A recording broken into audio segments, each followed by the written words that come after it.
But yeah, then a couple of days later, I flew out to the Czech Republic to Watch some orchestrated violence. orchestrate. Mate, it was immense. Looked like a blast, yeah. You should have come. Well, I mean, it seems. I said we should do that next year, but I mean, like, I wouldn't do it over Christmas. Come on, that's the time when I'm trying to enjoy stuff. You text us on Boxing Day saying, "Right, lads, I'm bored now. Like, how do people do this?" And I put. I won't say what I put, but I basically said, "Well, I'm flying out tomorrow, so long. Good luck." But the fights were amazing, and the announcement came out, which for fight fans in the UK, you know Paul Smith, the comedian. I don't. You know of him now because of... I know. Apparently, my sister's a big fan of his. Yeah, because you were talking to her about it at some point. So I mean, when I met him for the first time 3 months ago, and I spent 3 hours in a cab with him, I didn't know who he was. And he's got like 400,000 Instagram followers, and he's sold out a tour for 2 years in UK. Well, I mean, why would you? Like, I recognised him slightly from like the TikToks and stuff that go around because he's a funny guy, but I didn't actually. But now I know who he is, and everybody else seems to know who he is. But he's fighting, and he's going to have a professional. He's 40 years old. He's going to have a professional MMA fight on Octagon MMA. Now, fair play to him. He's getting a handsome purse, and he's donating 100% of it. How much? I don't think I can't say. But he's giving it all away to charity. Can you bleep it out? I'll bleep it out.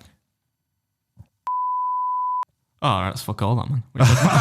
That's fucking a lot of money. But the important thing is, I think you're going to say he's giving it all to charity. Yeah, so he's donating 100% of it to Weapons Down, Gloves Up, which is a charity in Liverpool for obviously to prevent youth crime and get them into.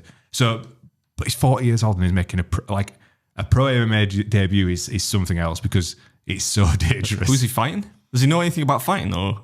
I mean, he knows about fighting. He's a Scouser, so he probably knows a bit about it. He's got 10 months to train, so the fight's going to happen in November. I can't say who his fight, unless you're going to bleep it out. It's not been announced yet, but I'll bleep it out if you want to say. Yeah, he won't know who it is anyway. Yeah, don't say it. Don't risk it because he might forget to bleep it out. And so basically, he came over and we've done like, I shoot like somehow this is my job now. I get to shoot behind the scenes vlogs of events. So I get a cage side seat and I just react to the fights. So I'm like a really shit Joe Rogan. Don't you? How good's that? That's like comedy. That's like me getting a job like commentating on football or something. You know, it's one of those jobs that you're not really qualified to do, but you would love to do it. You know, it's exactly that. I'm happy for you, man. You work hard, so cheers, mate. Thank you. So basically, the Czech fans got to find out about this fight, and Andre, the owner who does the MCing, he got all the crowd hyped up, and then they were like, "Who is he?" They didn't know who he was. If I'd been there, but we'd done like a promo video, so they played the promo, people, so they understood who he was and the sort of scale of who he is. Right, okay. And then he walks out in front of 20,000 fans to AC/DC Thunderstruck. Mad that. And the fucking roof blew off, man. It was unbelievable. That's. I often think that whenever I watch UFC, what song would I come out to? Yeah. What would you come out to? What's your fight song? I kind of feel like maybe I wouldn't. Maybe I'd do like Tom Hardy, you know, in Warrior, just come out to complete silence. But I wouldn't. I'd probably like, I don't know, something that nobody will know, like Architects or something like fucking heavy. Yeah. Like, get pumped up. But I don't know, like with 10 months training, but I could do against somebody my own size. I think I'll be all right. I'd never do it because I don't want to get my nose broken. It's like perfect. It's probably the only thing I like about the way I look at my beard. But yeah, I just don't think I would do it. But I think if I had 10 months, I could be reasonably proficient at most things. Well, I forgot to tell you, Breaking Bread has sponsored AVT's cage. So we've got a logo on the cage at AVT. Do we? Yeah, we do, yes. Danny Mitchell, we're looking for some sponsors because not to read. How much did that cost us? 200 quid. Oh, that's not bad. I think that's all right. I sponsored a kid's like not little league. What do we call it in England? I don't know what you call it. Kids. I don't know. You know what I mean? Like a little kids rugby. Sunday league. I told you, no, like I sponsored my Lindsay's. I don't really. I've never really considered my nephew because I think I have a weird thing about family. Like it's.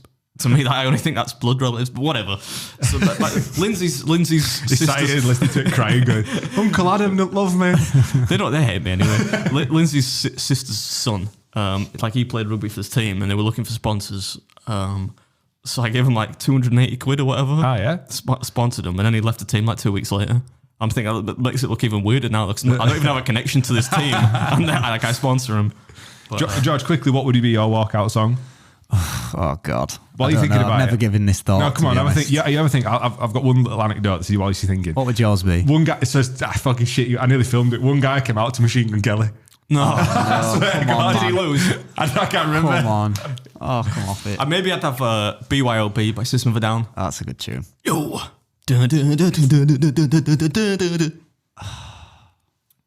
George will be coming out to like. I don't know. I know what he's coming out to like. Put me on the spot here. I think he's gonna come out to that song from Top Gun, "Playing with the Boys." You know where they're all playing volleyball. That's what you're gonna come out to, I reckon. One kid came out to "I'm too sexy for my." And he got beat. There's what you could play it two ways, can't you? Either you could be like take it really seriously and have some really kind of dramatic music, or you can, I think, maybe try and disarm your opponent a bit by playing something daft, which implies that you're not taking it seriously because you're so good. But that only really works if you then go on and win. You've got to win, haven't you? But yeah, so like we walked out to Thunderstruck. It was fucking immense, and like I'm buzzing to see that. And yeah, it were a mad weekend. It took it like because we basically finished the event at like 2 a.m. Yeah, and then we were getting picked up for the airport at 4, so we couldn't go to sleep. So I just went to the after party and just powered on through.